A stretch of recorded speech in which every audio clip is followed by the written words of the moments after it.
Oh, definitely. I believe there's a strong signaling function that goes from this summit.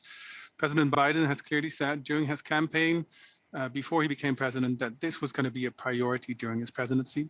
And he's holding this now exactly when we see that autocracy is on the rise across the world.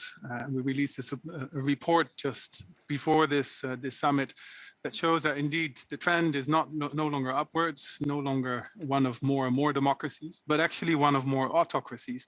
And Biden referred to that report today in his opening remarks. So it comes at a very important moment, and he's giving an important signal to all those that are actually supporting autocracies around the world. Well, that's been a topic of much debate, who to invite. And I think the US had it difficult because if you invite India, you have to invite Pakistan. And the same thing applied to the EU, where it struggled who to invite. And again, I think it wants to especially give off an important signal that those that are participating are democracies, and that if you don't perform well in your democratic standards, then you're not part of the club.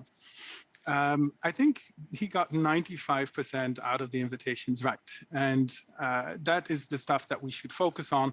That's what we're going to see in this year of action that will follow from this summit, leading up to the second summit in a year from now. And the fact that autocratic countries are actually pushing back and complaining about this summit is probably a signal that he's doing something right. Well, we're seeing it all across Europe.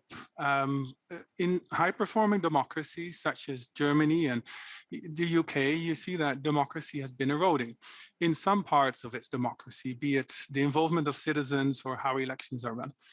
But the more serious cases are and will stay probably for the next foreseeable future in Central and Eastern Europe. And this is a danger for Europe and the EU because you see that the rift that already existed within Europe has widened over the past years, with more and more backsliders in Central and Eastern Europe that have deepened their backsliding, but also expanded to countries like Slovenia that have been added to the group of backsliders.